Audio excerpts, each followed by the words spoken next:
Rain poured down in sheets as she stood at the edge of the bridge, her thin jacket soaked through. The water below churned dark and angry. Joy watched the man sway dangerously close to the railing, his expensive suit drenched, his eyes unfocused. Nobody else was around at this late hour. The streetlights cast long shadows across the wet pavement. She had come here to think about her own troubles, the eviction notice, another job rejection, the empty fridge back home. But this stranger looked like he might jump. "Hey!" she called out, her voice almost lost in the storm. "Step back from there." The man turned slowly, his face blank with despair. He looked right through her as if she wasn't even there. Joy moved closer, her heart racing. She knew that look. She had seen it in her own mirror many times since her family had cut her off 3 years ago. "Whatever it is, it's not worth your life," she said, inching toward him. "Trust me on that." The man laughed, a hollow sound with no humor. "You don't know anything about my life." "Maybe not," Joy replied, now just a few feet away. "But I know what it's like to want to disappear." Something in her words seemed to reach him. His eyes focused on her for the first time. He was handsome despite his current state, tall with broad shoulders and dark eyes that held a profound sadness. "Why would someone like you understand?" he asked, his words slightly slurred. Joy realized he was drunk, making the situation even more dangerous. "Because I've stood where you're standing," she answered truthfully. "Just not on this bridge." A car passed by, its headlights briefly illuminating them both. In that flash of light, Joy saw tears mixing with the rain on the man's face. She reached out slowly and offered her hand. "Come on. Let's get out of this rain and talk. I'll buy you a coffee." He stared at her hand for what felt like forever. The rain drummed around them. Finally, his shoulders slumped in defeat or acceptance. She couldn't tell which, and he took her hand. His was ice cold. "I don't even know your name," he said quietly as she gently led him away from the edge. "I'm Joy." "Daniel," he replied. She guided him toward the all-night diner at the end of the bridge. She only had $7 to her name, money she'd been saving for breakfast tomorrow. But something told her this man needed help more than she needed that meal. What Joy didn't know as they walked away from the bridge was that the man beside her owned the very diner they were heading to. In fact, Daniel Matthews owned half the buildings in this part of the city. The watch on his wrist, despite being soaked, was worth more than she would make in 3 years, if she could find work. She also didn't know that this night would change both their lives forever. They entered the warm diner, dripping water onto the checkered floor. The waitress looked up with tired eyes that widened slightly at Daniel's appearance. Joy guided him to a booth in the corner, away from the curious stares of the few other late-night customers. "2 coffees, please," Joy said to the waitress. She counted out her precious dollars on the table. Daniel watched her hands, work-worn but gentle, as she arranged the worn bills. Something stirred in him, some feeling he thought had died months ago when his world had collapsed despite all his money. "Why are you helping me?" he asked after the waitress left. "You don't know me." Joy shrugged, her wet clothes clinging uncomfortably to her thin frame. "Nobody should feel alone enough to stand on that bridge," she said simply. "Not you, not me, not anybody." The coffee arrived hot and steaming. Joy wrapped her cold hands around the mug, savoring the warmth. Daniel did the same, his expensive watch glinting under the fluorescent lights. "Tell me why you were there tonight," she said. And surprisingly he did. Daniel stared into his coffee, the steam rising between them. Joy waited patiently, giving him time. She knew all too well how hard it could be to put pain into words. "I lost someone," he finally said. "My grandfather. He was the only person who ever really knew me." Joy nodded, understanding loss. "I'm sorry. Everyone else just sees what I have, what I can do for them. But he saw me." Daniel's voice cracked slightly. "He died 3 months ago." "That's why you were on the bridge?" Joy asked gently. Daniel's laugh was bitter. "That's part of it. Today would have been his birthday. But there's more." He took a deep breath. "After he died, I found out that my company has been doing some terrible things. Things I should have known about, should have prevented. People got hurt because I wasn't paying attention."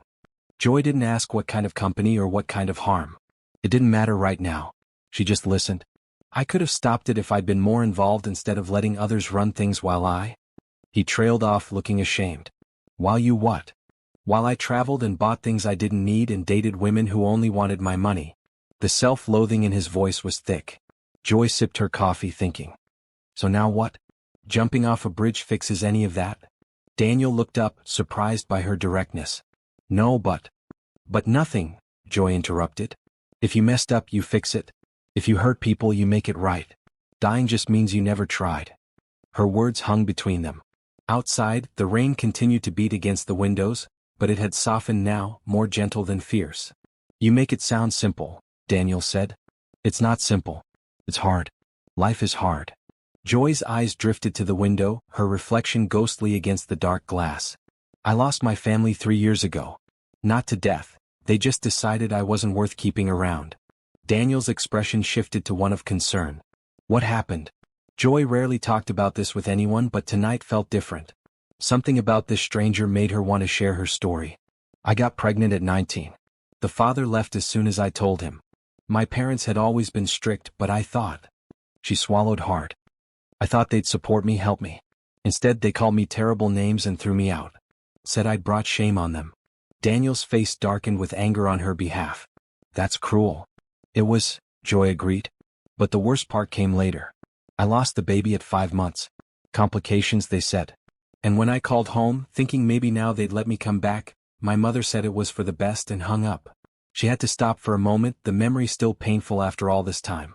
I'm so sorry, Daniel whispered. I survived, Joy said, straightening her shoulders. I've been on my own since then. It's been hard, especially lately. Jobs are scarce, rent is high. I got an eviction notice yesterday. She smiled thinly. That's why I was walking in the rain tonight, trying to figure out my next move.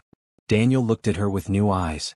This woman who had $7 to her name had spent it on coffee for a suicidal stranger when she was facing homelessness herself. Where will you go? He asked. Joy shrugged. I've got 3 days to figure it out. I'll manage. She had no idea how, but she'd survived worse. The waitress came by to refill their cups. Joy noticed how she lingered, looking curiously at Daniel. Did she recognize him? Joy wondered if he was local, maybe someone important. His clothes, though wet, were clearly expensive. Do you have family? Joy asked after the waitress left. Besides your grandfather, I mean. Daniel nodded. Parents, a sister. But we're not close. They're more interested in their social standing than actual relationships. His mouth twisted. When I told them what I'd discovered about the company, they told me to cover it up. Keep the family name clean.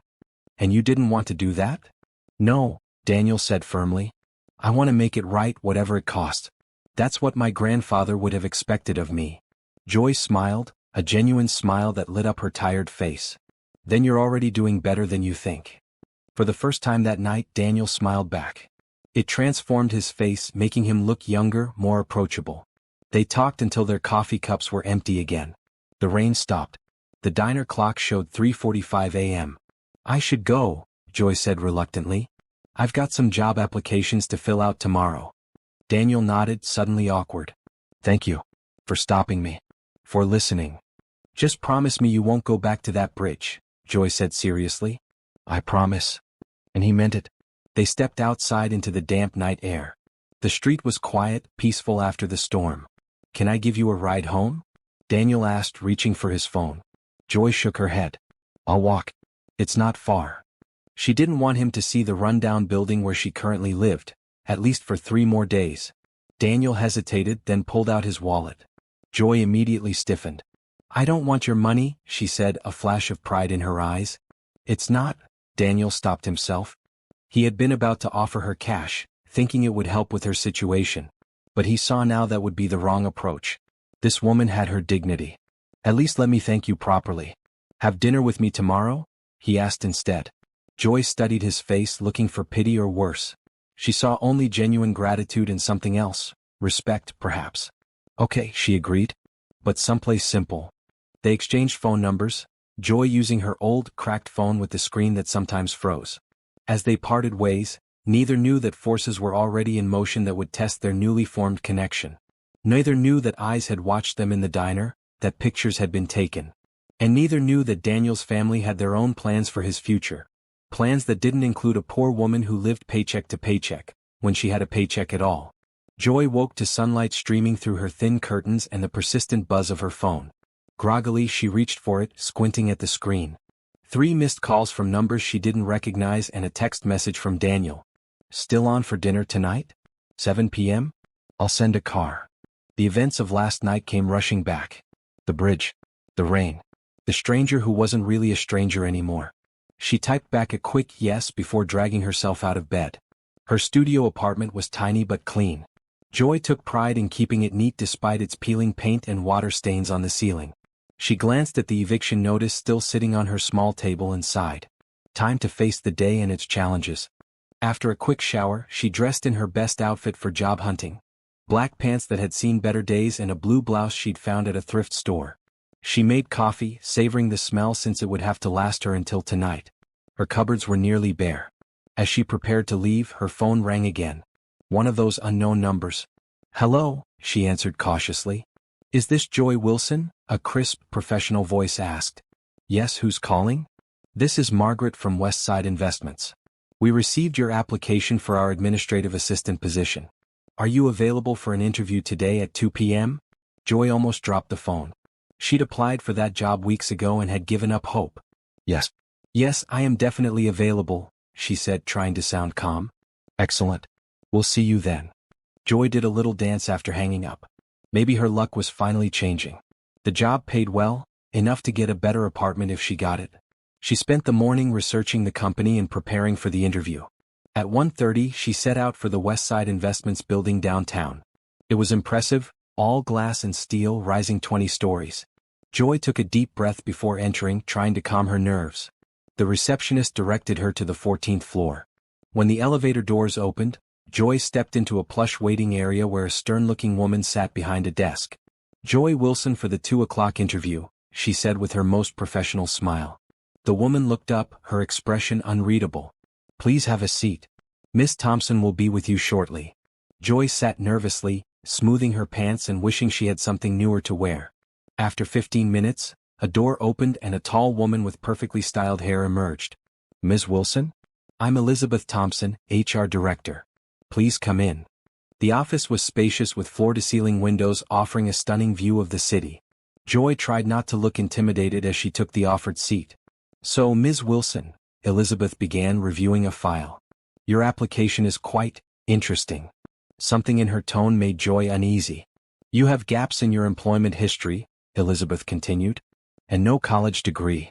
"Yes, but I have extensive experience in administrative roles," Joy explained. "And I'm excellent with organizational systems and customer service." Elizabeth smiled thinly. "I'm sure you are. But tell me, how do you know Daniel Matthews?" The question caught Joy completely off guard. What? "Daniel Matthews," Elizabeth repeated. "You were seen with him last night." Joy's mind raced. How did this woman know about that? And what did it have to do with this job? "We're acquaintances," Joy said carefully. "I don't see how that's relevant to this position." Elizabeth's smile turned cold. "It's relevant because Westside Investments is a subsidiary of Matthews Global. And Daniel Matthews is our CEO. The room seemed to tilt slightly. Daniel owned this company? He was a CEO? Joy thought back to his expensive watch, his suit, the way the waitress had looked at him.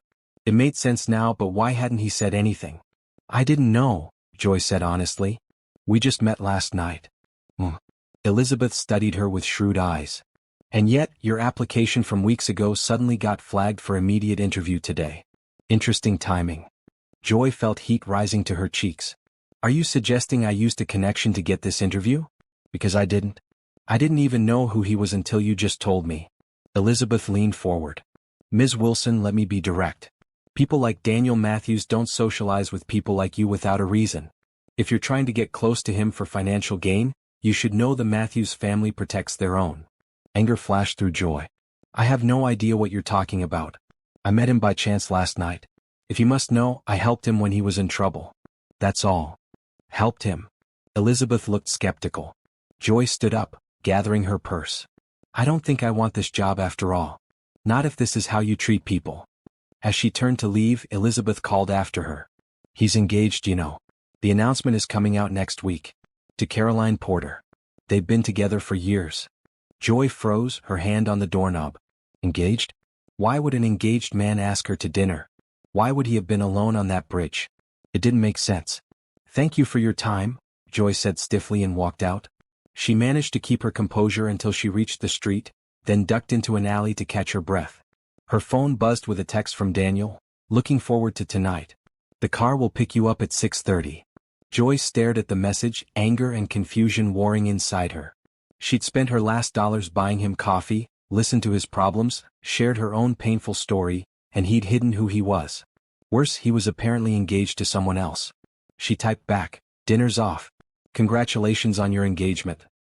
Then she turned off her phone and headed home, fighting back tears. She'd been a fool to think someone like him could be genuine. Everyone in her life eventually let her down or lied to her. Why should Daniel Matthews be any different? What Joy didn't know as she walked away was that Elizabeth Thompson was calling Daniel's mother at that very moment. And she didn't know that Daniel had no idea she'd been called for an interview at his company. She also didn't know that Daniel wasn't engaged, at least not willingly. And she certainly didn't know that his mother, Catherine Matthews, had been planning his marriage to Caroline Porter since they were children, an arrangement designed to merge two powerful families. As the afternoon sun beat down on her, Joy made a decision. She would forget Daniel Matthews. She had more pressing problems, like finding a job and a new place to live before she ended up on the street. But fate had other plans for both of them. Daniel stared at Joy's text message in confusion. Engagement? What was she talking about? He tried calling her immediately, but the call went straight to voicemail. Something was wrong. He paced his penthouse office trying to make sense of it. How could Joy have heard about Caroline? The arrangement with the Porter family wasn't public knowledge yet, and he had been fighting it for months. His phone rang. His mother's name flashed on the screen. Daniel hesitated, then answered. "Mother." "Daniel, darling," Catherine Matthews' voice was smooth as silk. "I heard you had an interesting evening last night." Daniel tensed. Of course she already knew. His mother had eyes everywhere. "I don't know what you've heard, but—" "You were seen at a diner with a young woman," Catherine interrupted.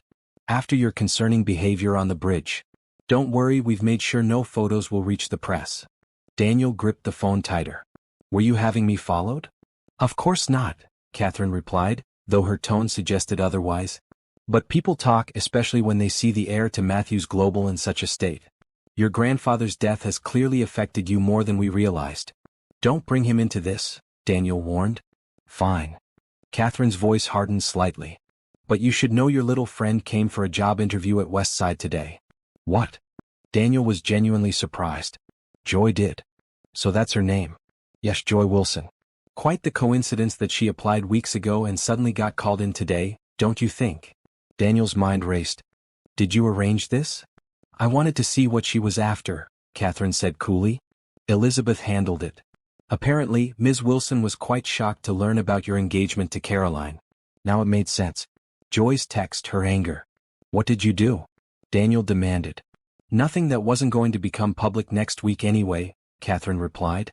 "The announcement is scheduled, the Porter family is expecting it, and you've had plenty of time to adjust to the idea." "I've told you I won't go through with it," Daniel said through gritted teeth. "Don't be childish," Catherine sighed. "This merger is too important for both families. Your grandfather understood that." "No, he didn't," Daniel shot back. "He told me on his deathbed to live my own life, not yours." There was a brief silence on the line. When Catherine spoke again, her voice was icy. "Your little friend from the bridge, she has quite the troubled history. No family, unstable employment, living in one of the worst buildings in the city. She's about to be evicted, did she tell you that? Is that why she approached you?" Daniel felt a surge of protective anger. "She didn't approach me, Mother. She saved me. And she spent her last dollars buying me coffee when she's facing homelessness." "How heartwarming," Catherine said sarcastically. "And now she knows you're wealthy. Convenient." "She didn't know," Daniel insisted. "Not until your HR director told her." "Well, she knows now. Be careful, darling. People like that see people like us as walking bank accounts." Daniel had heard enough. "I have to go, Mother. And for the record, the engagement announcement won't be happening next week or ever. I've already told the Porters." He hung up before she could respond, then immediately tried calling Joy again. Still no answer. Daniel ran his hand through his hair in frustration. He needed to explain to make this right. An idea struck him and he called his assistant. "Mark, I need you to get me the application details for a Joy Wilson who interviewed at Westside Investments today. Her address, specifically." Within minutes he had her information. The building was in one of the poorest areas of the city, an area his company was actually planning to redevelop, he realized with a jolt. Was her building one of those scheduled for demolition? He needed to check the files. Daniel grabbed his keys, ignoring the several meetings on his schedule. This was more important. Across town, Joy was sitting on her bed, surrounded by job listings and fighting back tears of frustration. She turned her phone back on to find 6 missed calls from Daniel and texts asking for an explanation. She deleted them all. A knock at her door startled her. Probably Mrs. Garcia from next door wanting to borrow sugar again. "Coming?" she called, wiping her eyes quickly. But when she opened the door, it wasn't Mrs. Garcia. It was Daniel, standing in her dingy hallway looking completely out of place in his tailored suit. "How did you find me?" Joy asked, too shocked to be polite. "May I come in?" Daniel asked quietly. "Please? I can explain everything." Joy hesitated, then stepped aside. Daniel entered, taking in her tiny apartment with a neutral expression. "You shouldn't be here," Joy said, crossing her arms. "Shouldn't you be with your fiancé?" Daniel sighed heavily. "That's what I need to explain. I'm not engaged, at least not willingly." He told her about the arrangement between his family and the Porters, a business merger disguised as a marriage. How he'd been fighting it for months. How his mother controlled every aspect of his life since his grandfather died. "I ended it last week," he finished. "Told Caroline and her family I wouldn't go through with it. My mother refuses to accept it." Joy listened silently, her anger gradually fading. His story rang true, matching the unhappiness she'd seen in him on the bridge. "Why didn't you tell me who you were last night?" she asked. Daniel's expression was pained. "Because for once someone was seeing me, not my name or my money. You talked to me like a person, not an ATM or a business opportunity. Do you know how rare that is in my life?" Joy could understand that. Hadn't she faced the opposite problem? People dismissing her because she had nothing? "What about that job interview today?" she asked. "Did you arrange that?" "No," Daniel said firmly. "That was my mother's doing. She was testing you, trying to find your angle." "My angle?" "She thinks everyone has an ulterior motive. She can't imagine someone helping me without wanting something in return." Joy moved to the window, looking out at the street below. "People like that see people like us as walking bank accounts," she quoted, her voice bitter. Daniel winced. "Did Elizabeth Thompson say that to you?" "No. But I've heard similar things before." Joy turned back to him. "Daniel, our worlds are completely different. Look around you. I'm being evicted in 3 days. I can't find work. Meanwhile, you own half the city." "Not quite half," he said with a small smile, trying to lighten the mood. "It didn't work. You know what I mean," Joy sighed. "Whatever this is," she gestured between them, "it can't go anywhere. Your mother made that clear." Daniel stepped closer. "My mother doesn't control my life anymore. I meant what I said last night. You helped me when I was at my lowest. You showed me kindness when you had every reason to walk past. I want to get to know you better, Joy. Not because I owe you, but because I want to." Joy felt her resolve weakening. There was such sincerity in his eyes. "Have dinner with me," he said again. "Just dinner. No expectations. I promise to tell you everything about my life, no more secrets." Before Joy could answer, her phone rang. She glanced at it. The landlord. "I have to take this," she said. The conversation was brief and devastating. The building had been sold to a development company. All evictions were being moved up. She had until tomorrow to leave. "What is it?" Daniel asked, seeing her face. "I have to be out by tomorrow," Joy said numbly. "They're demolishing the building next week." Daniel's face went pale. "Which development company?" Joy checked the notice. "Matthews Urban Development." The silence that followed was deafening. "Your company," Joy said, the pieces falling into place. "You're evicting me." "Joy, I didn't know." "Get out," she whispered. "Please let me explain." "Get out." Joy shouted, tears finally spilling over. "Haven't you and your family done enough?" Daniel looked stricken. "I'll fix this, I swear." "Just go," Joy said, turning away from him. "Please." After a moment's hesitation, Daniel left. Joy sank to the floor, overwhelmed. First her job prospect, now her home, both connected to Daniel Matthews. Was this some kind of cruel joke? What she didn't know was that Daniel was already on the phone in the hallway, calling his project manager and demanding immediate changes to the development plan. He wasn't going to let Joy lose her home, even if it meant restructuring a multi-million-dollar project. And he certainly wasn't going to let his mother win this battle. Because something had awakened in Daniel since meeting Joy, something his grandfather had always tried to nurture in him. A sense of responsibility not just for his own life, but for how his wealth and power affected others. For the first time in years, Daniel felt like he had a purpose beyond making money. And that purpose now included making things right with Joy Wilson. Joy spent the evening packing her few belongings into 2 suitcases and a backpack. Her friend Letitia had offered her couch for a week, but after that Joy had no plan. Each item she packed reminded her of how little she had to show for her years of hard work and struggle. Her phone buzzed repeatedly with messages from Daniel, but she ignored them all. What could he possibly say to make this better? His company was literally tearing down her home. The irony was too painful. Around midnight, exhausted and emotionally drained, Joy finally checked one message. I've stopped the eviction. Not just for you, for everyone in the building. Please call me. Joy stared at the screen in disbelief. Could he really do that? Or was this some kind of trick? She was too tired to figure it out tonight. Tomorrow she would go to the landlord and check if it was true. Morning came too quickly. Joy dressed and dragged her suitcases to the door, still planning to leave despite Daniel's message. She didn't trust promises, especially from someone with his resources. But when she opened her door, she found an envelope taped to it. Inside was an official letter stating that all evictions in the building had been postponed indefinitely while the development plan was being reassessed. It was signed by the property management company and had an official stamp. Joy sank onto her suitcase, the letter trembling in her hands. He had actually done it. Before she could process this, her phone rang. An unknown number. Hello, she answered cautiously. Ms. Wilson? This is Dr. Patrice Washington from City Hospital Foundation. I understand you applied for our community outreach coordinator position several months ago? Joy straightened up. Yes, I did. We'd like to offer you the position, Dr. Washington said warmly.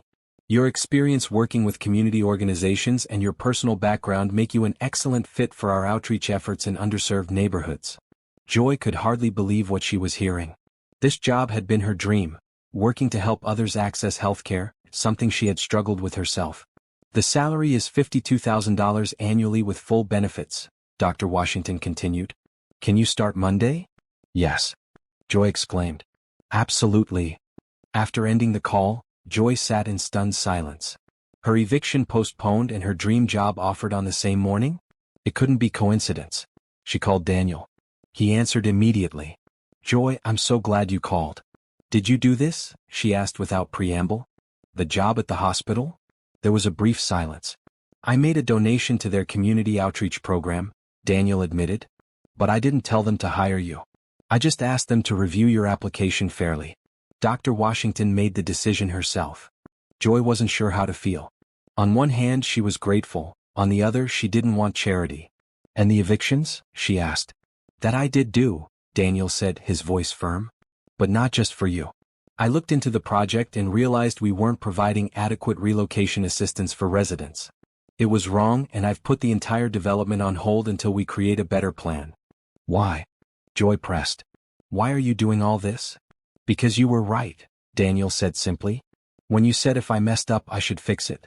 If I hurt people I should make it right. That's what I'm trying to do, not just with you but with everything. Joy closed her eyes, absorbing his words. I don't know what to say. Say you'll have dinner with me tonight, Daniel suggested. No car service, no fancy restaurant. Just 2 people getting to know each other better. After a long moment, Joy agreed. Okay. But I'm choosing the place. That evening, they met at a small community garden restaurant that served farm-to-table meals at reasonable prices.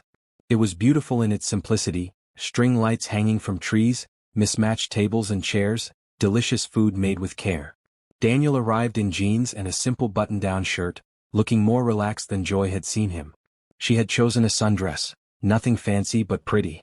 They talked for hours. Daniel told her about his grandfather, who had built their company from nothing and had always emphasized responsibility to the community. How after his death, Daniel had discovered some executives had been cutting corners on safety and environmental protections. That's what I was talking about that night on the bridge, he explained. People were harmed because I wasn't paying attention to what was happening in my own company. I've spent the last 3 months trying to fix those problems, firing the people responsible, compensating those who were hurt. Is that why your mother's been pushing this merger with the Porter family? Joy asked. To cover up these issues? Daniel nodded. The Porters have political connections that could help smooth things over.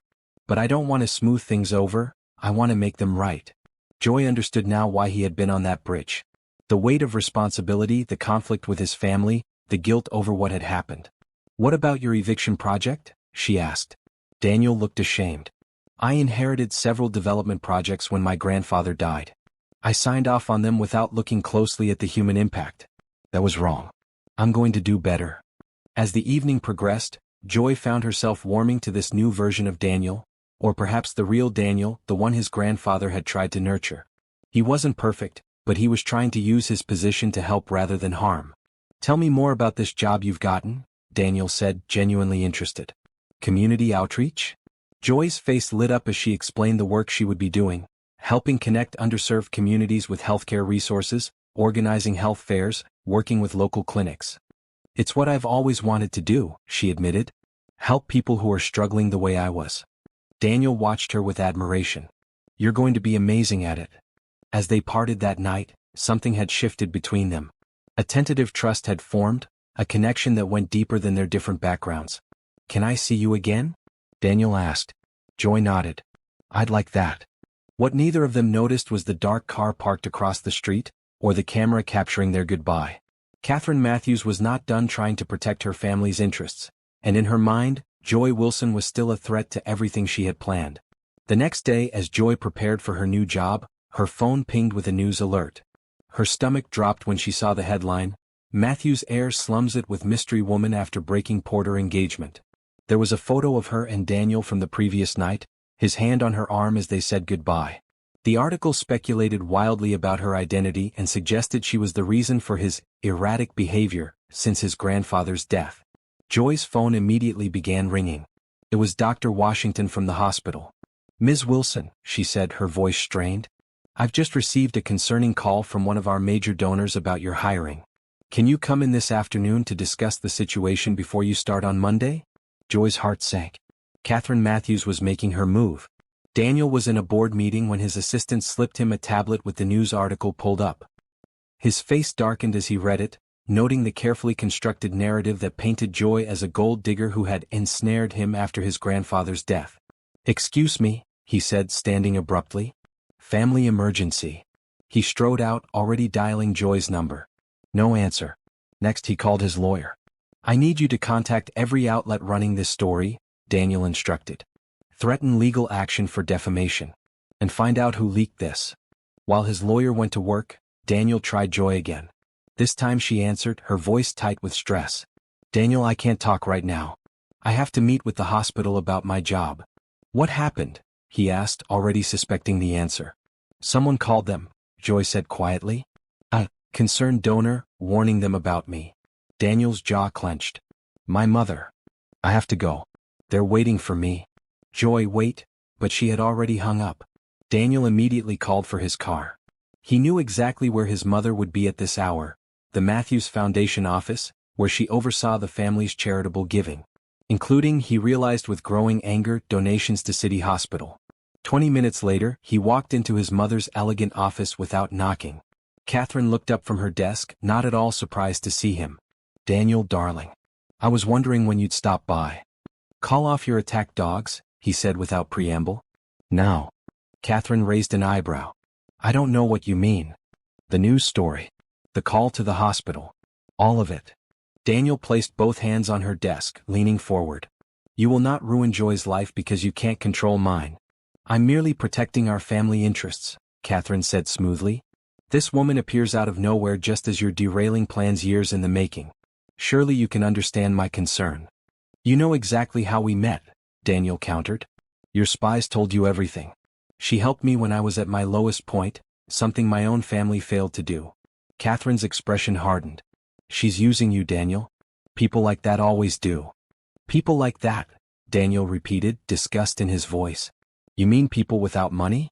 People who work hard their entire lives and still get nowhere because the system is built to keep them down. Don't be dramatic, Catherine sighed. She saw an opportunity and took it.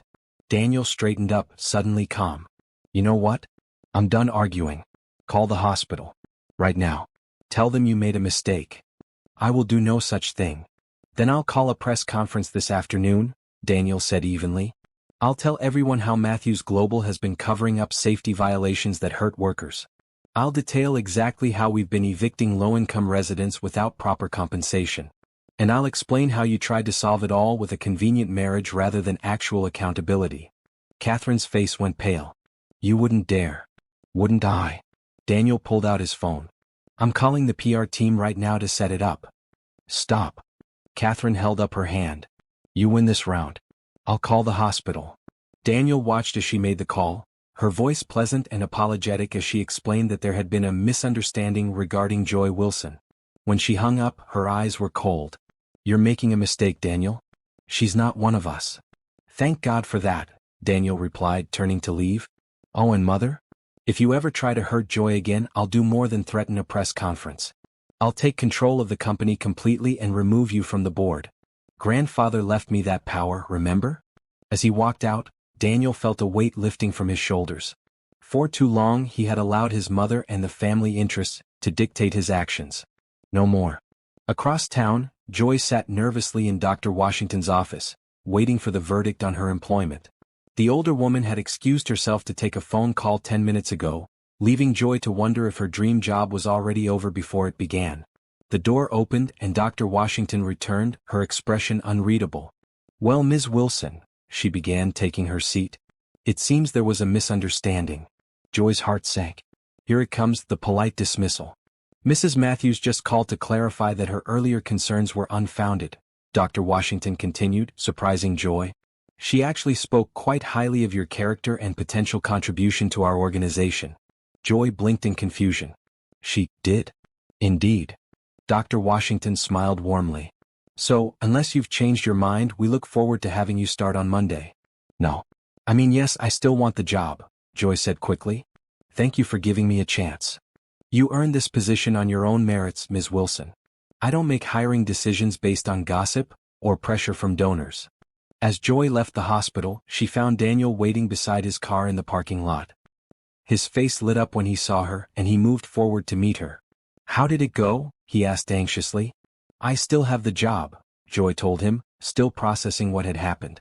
Your mother called them. She took it all back. Daniel smiled slightly. Good. Did you make that happen? Let's just say she and I came to an understanding. Joy studied his face. You threatened her somehow. Daniel shrugged. I simply made it clear that her actions had consequences. Thank you, Joy said softly. But Daniel, I don't want to be the cause of a family war. You're not, he assured her. This has been brewing for a long time. Since my grandfather died, I've been letting my mother run things her way. It's time I stepped up and honored his true legacy, which was never about money or power, but about responsibility and compassion. Joy touched his arm gently. He would be proud of you. Daniel covered her hand with his. I hope so. After a moment he added, Can I give you a ride home? Joy nodded and they got into his car. As they drove, she realized something. The article, she said suddenly. People at work will have seen it. They'll think. My lawyer is already handling it, Daniel assured her. Retractions will be published by evening. And if anyone at the hospital gives you trouble, Dr. Washington seems like the kind of person who won't tolerate gossip. Joy leaned back against the seat, overwhelmed by how quickly her life had changed in just a few days. From nearly jumping off a bridge to defending her against his powerful mother, Daniel Matthews was unlike anyone she had ever met. What happens now? She asked quietly. Daniel glanced at her. Whatever we want. No pressure, no rush. We get to know each other better. We see where this goes. Joy smiled, the first genuine smile she'd felt in days. I'd like that. As they pulled up to her building, the one she no longer had to leave, Daniel reached over and took her hand. Joy, he said seriously. I want you to know something. I'm not trying to save you or be your hero. You've been saving yourself for years. I just want the chance to be part of your life. Those words, more than anything else, told Joy that Daniel truly saw her, not as a charity case or a novelty, but as a strong woman who had survived everything life had thrown at her. For the first time in years, Joy allowed herself to hope that maybe, just maybe, her heart might be safe with someone after all. What neither of them knew was that Catherine Matthews had made the call to the hospital not just because of Daniel's threats, but because she had received a visitor of her own just before Daniel arrived. Someone who had known her longer than anyone else alive, someone who had finally decided to step out of the shadows and set things right. 3 weeks later, Joy's life had found a new rhythm. Her job at the hospital was challenging but fulfilling. She and Daniel had been seeing each other regularly. Simple dinners, walks in the park, getting to know each other without the drama that had marked their first meetings. Tonight, Daniel had invited her to his home for the first time, Not the penthouse downtown where he sometimes stayed, but his actual house, a place few people ever saw. As the car approached massive gates, Joy felt a flutter of nervousness. What had seemed so natural in neutral settings might feel different in Daniel's world. The gates opened to reveal not the mansion she had expected, but a beautiful, relatively modest home surrounded by gardens. It was large, certainly, but warm and inviting rather than imposing. Daniel met her at the door himself, casually dressed in jeans and a sweater. "Welcome," he said, taking her hand. "This was my grandfather's house. I moved in after he died." He gave her a tour, telling stories about his grandfather as they went. The house was filled with books, art from local artists, and comfortable furniture that invited you to sit and stay a while. "He sounds like he was an amazing person," Joy observed as they settled in the kitchen where Daniel was cooking dinner, another surprise. "He was," Daniel agreed, stirring something that smelled delicious. "Everyone thought he was just a brilliant businessman, but he was so much more. He taught me everything important about life, though I haven't always listened as well as I should have." Joy watched him move confidently around the kitchen. "You miss him a lot?" "Every day." Daniel paused, looking thoughtful. "Actually, there's something I've been meaning to tell you. About what's been happening with my mother." "Oh." Joy tensed slightly. "She's backed off completely. No more interference, no more pressure about the Porter merger, nothing. At first I thought it was just because of my threats, but it's more than that. She's different somehow." "Different how?" Daniel set down his spoon. "Like she's had some kind of revelation. Last week, she actually approved all my changes to the development project, including the affordable housing component I insisted on for your old building." Joy was surprised. From everything Daniel had told her, Catherine Matthews didn't seem like someone who changed easily. "Do you think she's planning something?" Joy asked cautiously. "That was my first thought too," Daniel admitted. "But then she did something even stranger. She invited me to dinner and apologized, for how she's been since grandfather died. Said she'd lost sight of what he really wanted for the company and the family." Before Joy could respond, they were interrupted by the doorbell. Daniel looked at his watch, frowning. "I'm not expecting anyone." He went to answer the door while Joy remained in the kitchen, listening curiously. She heard a man's voice, deep and slightly raspy with age, followed by Daniel's surprised exclamation. "Edward? What are you doing here?" The voices moved closer, and soon Daniel returned to the kitchen accompanied by an elderly black man with a dignified bearing despite his slight stoop. He walked with a cane but moved with purpose. "Joy, this is Edward Jenkins. He was my grandfather's closest friend and advisor for over 50 years. Daniel's expression was puzzled but pleased. "Edward, this is Joy Wilson." Edward's eyes, keen and sharp despite his age, studied Joy with interest. "It's a pleasure to meet you, Ms. Wilson," he said, his voice warm. "I've heard good things about you." "From who?" Joy asked, surprised. Edward smiled mysteriously. "I have my sources." He turned to Daniel. "I apologize for interrupting your evening, but there's something important I need to discuss with both of you." Daniel looked concerned. "Is everything okay?" "That depends on your perspective," Edward replied. "Mind if I sit?" "These old legs aren't what they used to be." They settled in the living room, Edward declining Daniel's offer of dinner with a wave of his hand. "I won't stay long," he said. "But it's time you knew the truth, Daniel. About your mother's sudden change of heart. About a lot of things." Daniel and Joy exchanged glances. "I'm listening," Daniel said. Edward nodded, gathering his thoughts. "Your grandfather and I met in 1964. Two young men with big dreams but different opportunities because of the color of our skin. Robert, your grandfather, had family money and connections. I had nothing but determination." He shifted in his seat, his eyes distant with memory. "We became friends when he hired me to work in his first factory. He recognized my potential when nobody else would. Together, we built Matthews Global from a small manufacturing operation to what it is today. He was the face, the name, but many of the ideas, the strategies came from our partnership." Daniel looked stunned. "Why haven't I heard this before?" "Because that's how we wanted it," Edward explained. "In those days, a black man couldn't be openly acknowledged as the co-founder of a major company. So I stayed in the background. Your grandfather made me rich, gave me shares, positions of authority behind the scenes, his trust. But to the world, I was just a loyal employee." Edward tapped his cane thoughtfully on the carpet. "Robert always said that someday when the time was right, the truth would come out. But then he got sick so suddenly, and I respected his wishes to keep our arrangement private until after he was gone." "And my mother?" Daniel asked. What does this have to do with her change of heart? Edward's expression turned serious. After Robert died, I watched you struggle with the company with Catherine's control. I saw her pushing you toward choices Robert would never have approved of. The Porter merger, covering up the safety violations, the eviction project. None of that was what we built the company for. He leaned forward, his gaze intense. So I went to see her. Showed her documents Robert had left with me, letters, recordings, his true wishes for the company and for you. I also showed her evidence of my ownership stake, nearly 30% of Matthews Global.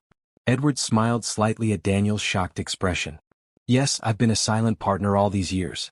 Robert's instructions were to reveal this only if the company strayed from its original purpose, to build wealth that could be used to help others, not harm them.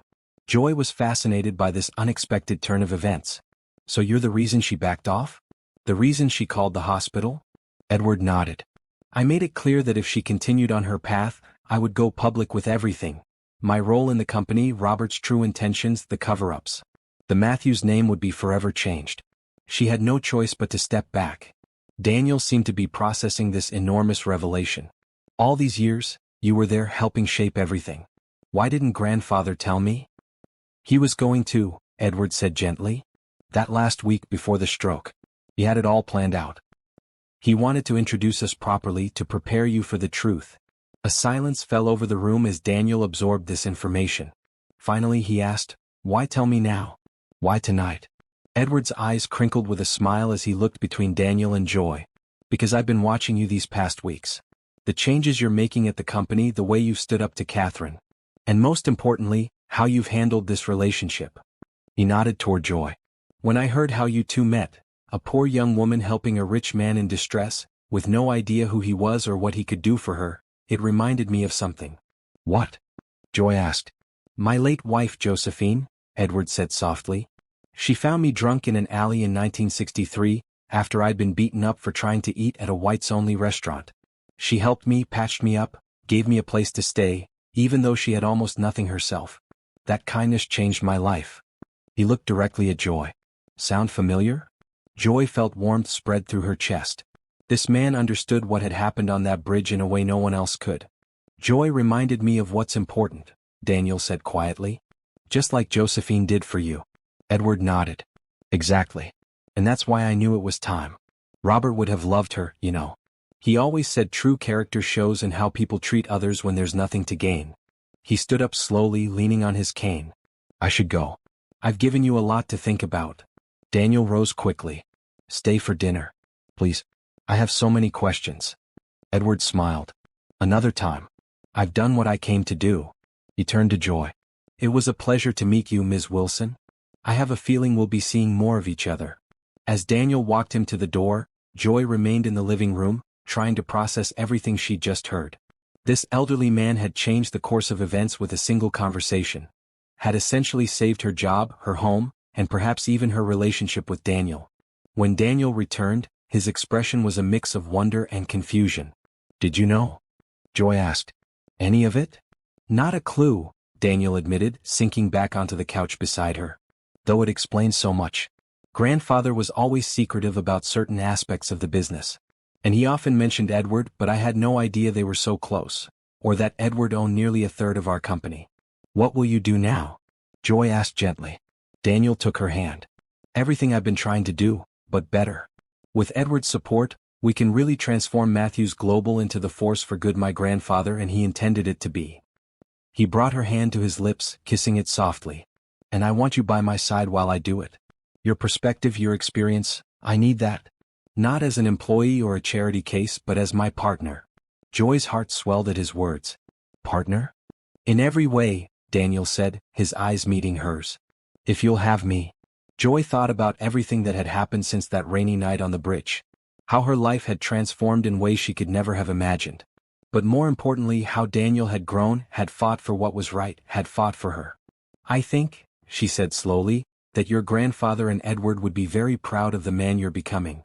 Daniel pulled her close, his arms encircling her. What about you? Are you proud of me too? Joy smiled against his shoulder. I'm getting there. Their dinner grew cold on the stove, forgotten as they talked late into the night about the past, the present, and a future that suddenly held more promise than either of them had dared to hope for just weeks ago. And across town, Edward Jenkins sat in his study, looking at an old photograph of himself and Robert Matthews, two young men with their arms around each other's shoulders, standing in front of a small factory building. He raised a glass of whiskey in a silent toast. "It worked, old friend," he murmured. "Your grandson found his way, and someone to walk beside him. Just like we did." 6 months later, Joy stood in front of the bathroom mirror, hardly recognizing her reflection. Not because of her simple but elegant blue dress or the modest silver necklace Daniel had given her for her birthday, but because of the confidence in her eyes, the ease in her smile. Tonight was the grand opening of the Matthews Jenkins Community Health Center, built on the site where her old apartment building had once stood. But unlike most development projects, this one had not displaced its residents. Instead, through Daniel and Edward's new initiative, every tenant had been offered better housing at the same rent, plus the opportunity to become homeowners through an innovative program. The health center would serve the neighborhood where Joy had struggled for so long, providing care regardless of ability to pay. And as the new director of community outreach for the entire Matthews Jenkins Foundation, Joy had been instrumental in its design and implementation. A knock at her apartment door interrupted her thoughts. This was a new apartment, still modest but in a better building. Joy had insisted on paying her own rent, refusing Daniel's offer to move in with him. "Some things need time," she had told him. He had understood. She opened the door to find Daniel waiting, handsome in a dark suit but with an uncharacteristically nervous expression. "Ready for the big night?" he asked, kissing her cheek. "As ready as I'll ever be," Joy replied, grabbing her purse. "Is Edward meeting us there?" "Yes, along with the board and—" Daniel hesitated. "My mother." Joy tried not to tense. Though Catherine Matthews had kept her distance these past months, their few meetings had been cordial but cool. "It'll be fine," Daniel assured her, reading her expression. "She's actually been supportive of the center. I think Edward's influence has been good for her." The drive to the center took them through Joy's old neighborhood, now beginning to transform without displacing its residents. The Matthews Jenkins Initiative, as it was now called, focused on community development that benefited existing residents rather than pushing them out for wealthier newcomers. As they approached the new building, modern but welcoming with its glass front and healing garden, Joy felt a surge of pride. Her ideas were built into its very design. The childcare center for patients, the education rooms, the welcoming spaces where people could gather. "Nervous?" Daniel asked as the car stopped. "A little," Joy admitted. "Big crowds aren't really my thing." "You'll be amazing," he said, squeezing her hand. "Just remember, these people are here because of your vision." "Our vision," he corrected himself. Inside, the center was already filling with guests, board members, healthcare professionals, community leaders, and most importantly, residents from the neighborhood. Joy moved through the crowd with growing confidence, introducing herself, explaining the center's services, listening to people's stories and concerns. Edward arrived with his daughter and grandchildren, his pride evident as he showed them around his center. Catherine Matthews stood with a group of donors, surprisingly animated as she discussed the foundation's new direction. As the time approached for the official remarks, Joy found herself on the small stage with Daniel, Edward, and, to her surprise, Catherine. Daniel stepped to the microphone first. "Thank you all for coming tonight to celebrate the opening of the Matthews Jenkins Community Health Center," he began. "This center represents not just a new building, but a new direction for our company and our foundation, a return to the original vision of its founders." He gestured to Edward, who smiled and nodded in acknowledgement. "For too long, development has come at the expense of communities like this one. People have been pushed out of their homes, separated from their support networks, all in the name of progress. Tonight, we demonstrate a different approach, development that lifts up existing residents rather than displacing them." Daniel's gaze found Joy in the crowd, his eyes warm. "This center would not exist without the insight and determination of our Director of Community Outreach, Joy Wilson. Joy showed me what true community means, and reminded me of my responsibility to use privilege and power to help, not harm." Joy felt her cheeks warm as applause filled the room. Daniel continued, introducing Edward, who spoke briefly about his long partnership with Robert Matthews and their shared dream of using business success to create positive change. Then, to Joy's surprise, Catherine stepped forward. "I would like to say a few words," she began, her voice clear and confident. "Many of you know me as Catherine Matthews, the woman who has guided Matthews Global since my father-in-law's death. What you may not know is how far I had strayed from his vision, Our vision. She glanced at Edward, who nodded encouragingly. Recent months have been a time of reflection for me, Catherine continued, of recognizing mistakes and committing to a better path forward. This center represents that commitment, to this community, to ethical business practices, and to the true legacy of Robert Matthews and Edward Jenkins. Her gaze found joy in the crowd. I would also like to acknowledge the contribution of Joy Wilson, whose perspective has been invaluable. Sometimes it takes someone from outside our privileged circles to help us see clearly. Joy could hardly believe what she was hearing. This was as close to a public apology as Catherine Matthews would likely ever come. The ceremony concluded with the symbolic cutting of a ribbon, photographers capturing the moment when Daniel, Edward, Catherine and Joy stood together, united in purpose if not yet in complete harmony. As the evening wound down, Joy found herself alone for a moment in the center's rooftop garden, taking a breather from the crowds and conversations. The city lights sparkled below, the same city that had once seemed so hostile to her dreams. "There you are," Daniel's voice came from behind her. "I've been looking for you." Joy turned, smiling as he joined her at the railing. "Just needed some air. It's been quite a night." "Indeed it has." Daniel seemed oddly nervous again, shifting his weight from foot to foot. "Your mother's speech was surprising," Joy observed. "Do you think she meant it?" "I do," Daniel said. "Catherine Matthews doesn't say things she doesn't mean, for better or worse. Edward has had a profound impact on her. Seeing the truth about her father-in-law's legacy, about what the company was meant to be, it changed something in her." Joy nodded, gazing back out at the city. "People can change when they're given the chance. I've seen it over and over in my work." "Like me?" Daniel asked softly. Joy turned to him, reaching up to touch his face gently. "You didn't change who you were, Daniel. You remembered who you were meant to be. There's a difference." Daniel caught her hand, holding it against his cheek. "Joy, there's something I need to ask you." The seriousness in his tone made her pulse quicken. "What is it?"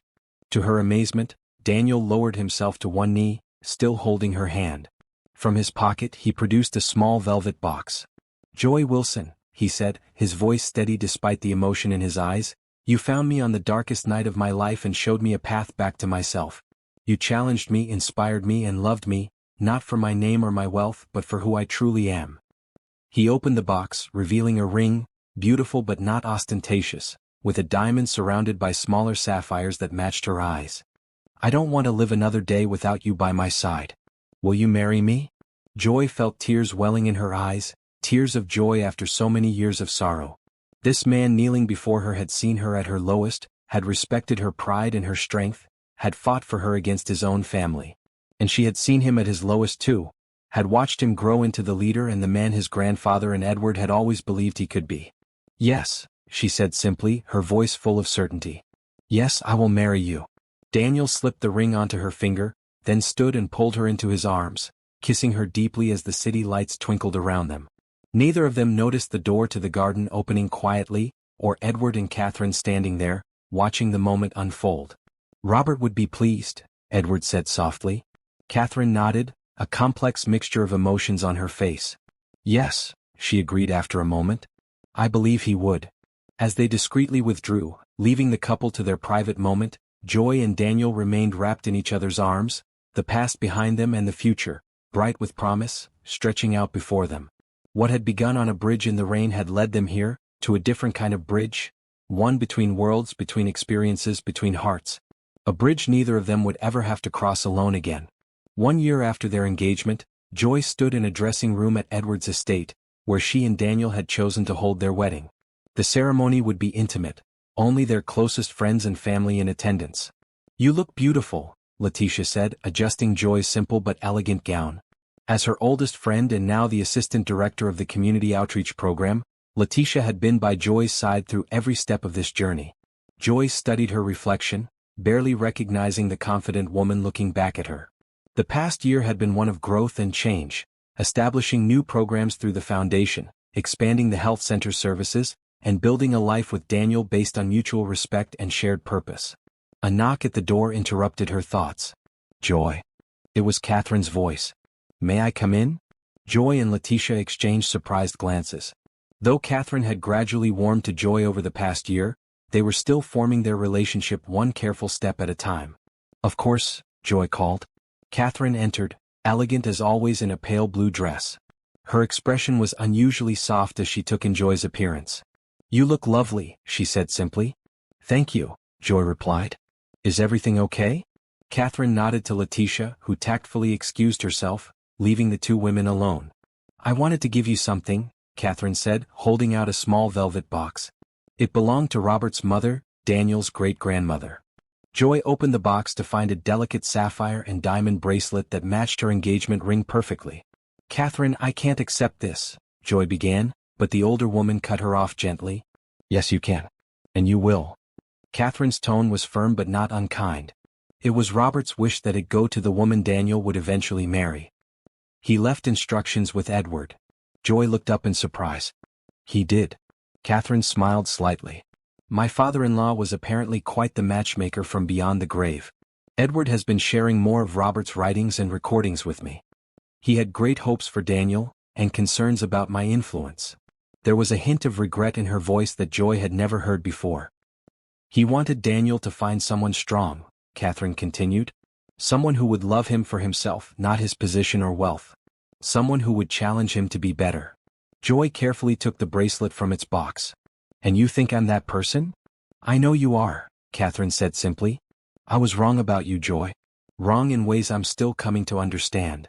She helped Joy fasten the bracelet around her wrist. "My husband, Daniel's father, was a weak man who married me for my family connections. I wanted better for Daniel. I thought the Porter girl, with her education and background, would be suitable." Catherine's eyes met Joy's in the mirror. "I didn't understand that what Daniel needed wasn't someone from our world, but someone who could show him a different one." Joy was touched by this unexpected openness. "Thank you for telling me this." "There's more," Catherine said, her expression growing serious. "Something you need to know before you marry my son." Joy tensed slightly. "What is it?" "It's about Edward," Catherine began. "And Robert. And me." Over the next 15 minutes, Catherine shared a story that left Joy stunned. The true history of the Matthews family and their relationship with Edward Jenkins. How Robert and Edward had not just been business partners but best friends since childhood. How Edward had stepped back publicly to protect the business in racist times. And most surprisingly, how Catherine had known Edward her entire life. "Edward's mother worked for my family," Catherine explained. "He and I grew up together, though society kept us in very different circles. When I married into the Matthews family, Robert was overjoyed. He thought having someone who understood Edward's importance would ensure the partnership continued." Catherine's voice grew tight with regret. "But I was determined to prove myself as a Matthews, to show I belonged in that world of privilege and power. I began to distance myself from Edward, to treat him as the employee everyone thought he was rather than the partner and friend he had always been." She paced the small room, her composure slipping slightly. "After Robert died, I was consumed with protecting what I thought was the Matthews legacy. I didn't understand that I was destroying it instead." Joy listened in amazement as Catherine revealed this hidden history. "Does Daniel know this?" "Edward told him part of it last week," Catherine admitted. "But not my role. I wanted you to hear it from me before you join our family. No more secrets, no more hidden truths." Joy was deeply moved by this gesture of trust and vulnerability from a woman who had once tried to destroy her reputation and career. "Thank you for telling me," she said softly. "It can't have been easy." Catherine shook her head. "Nothing worthwhile ever is." She straightened, composing herself. "Now I should let you finish getting ready. Your future husband is probably wearing a path in Edward's lawn with his pacing." As she turned to leave, Joy called after her. "Catherine?" The older woman paused. "I'm glad you're here today," Joy said sincerely. "It means a lot to Daniel, and to me." Something shifted in Catherine's expression, a softening, a relief perhaps. "I'm glad to be here," she replied. And Joy believed her. Outside, in the beautiful gardens of Edward's estate, a small gathering of guests waited for the ceremony to begin. Daniel stood beneath an arch of flowers, Edward beside him as his best man, their relationship now openly that of honorary grandfather and grandson. When the music began and Joy appeared at the end of the aisle, a collective murmur of appreciation rose from the guests. But Daniel saw only her, the woman who had saved him on that bridge, who had shown him a world beyond his privilege, who had loved him at his worst and helped him become his best. Joy walked alone, a deliberate choice that symbolized the strength and independence she brought to their union. As she reached Daniel, he took her hands in his eyes shining with love and promise. "You found me," he whispered, words meant only for her. "We found each other," she corrected gently. The ceremony was simple and heartfelt. They exchanged vows they had written themselves, speaking of bridges crossed and worlds connected, of respect and partnership, of using privilege to create change. When they were pronounced husband and wife, the small gathering erupted in cheers. Edward beamed with pride. Catherine dabbed discreetly at her eyes. Letitia whooped with joy. At the reception, Edward tapped his glass for attention, rising somewhat stiffly to his feet with the help of his cane. "I've known Daniel since he was born," he began, his deep voice carrying across the gathering. "And though I've only known Joy for a shorter time, I recognized in her immediately the same quality I saw in her husband's grandfather. A compassionate heart combined with an unflinching commitment to doing what's right." He raised his glass. "To Joy and Daniel, may you continue to build bridges where others see only chasms. May you use your combined strength to lift others up. And may you never forget that true wealth lies not in bank accounts but in how many lives you touch for the better." "To Joy and Daniel," the guests echoed, raising their glasses. Later, as they danced under the stars, Joy rested her head against Daniel's shoulder, feeling a sense of peace she had never known before. "Happy," Daniel murmured against her hair. "More than I thought possible," she replied honestly. As they swayed to the music, Joy reflected on the journey that had brought them here. From that rain-soaked bridge to this garden filled with those who loved them. From two broken people to two whole people who had chosen to build a life together. "I want to show you something," Daniel said as the song ended. He led her away from the dance floor, toward a quiet corner of the garden where a small table held what looked like a wrapped gift. "What's this?" Joy asked, curious. "Open it," Daniel encouraged. Joy unwrapped the package to find a leather-bound book. Opening it, she gasped softly. Inside were photographs, dozens of them, showing various community projects. The health center, new housing developments, education programs, small business initiatives. "These are all Matthews Jenkins Foundation projects," she said, turning the pages in wonder. "Turn to the back," Daniel suggested. The final pages contained blank spaces, waiting to be filled. "This is our legacy book," Daniel explained. "Started by my grandfather and Edward, continued by us. Each project, each life changed, documented here. And all those empty pages? That's our future, Joy. All the good we're going to do together." Joy traced the empty pages with her fingertips, imagining the stories they would tell, the lives they would touch. "It's perfect," she whispered. Daniel took her hand, the one wearing both her wedding ring and the bracelet Catherine had given her, symbols of a past honored and a future embraced. "When I stood on that bridge, I thought my life was over," he said softly. "I had no idea it was just beginning." Joy squeezed his hand, remembering her own despair that night. The eviction notice, the empty bank account, the feeling that no matter how hard she worked, nothing would ever change. "Sometimes help comes from the most unexpected places," she said. From across the garden, Edward watched them, his aged face peaceful. Beside him, Catherine stood, her expression thoughtful as she observed her son and his bride. "They'll do good things together," Edward said. Catherine nodded. "Better than we did, perhaps." "It's as it should be," Edward replied. Each generation building on the foundation laid by those who came before. As the evening wore on, Joy and Daniel moved among their guests, two people from different worlds who had created a new one together. A world where privilege became purpose, where pain became healing, where bridges connected rather than divided. And when they drove away that night, tin cans rattling behind their car and "Just Married" painted on the back window, Letitia's handiwork, they weren't just leaving a wedding celebration. They were driving toward a future neither of them could have imagined on that rainy night when a poor young woman had saved a rich man from himself, not knowing that in helping him find his way back, she would also find her own path forward. Little had she known then that he was a billionaire. Even less had she imagined that one day, they would use that wealth to change lives together.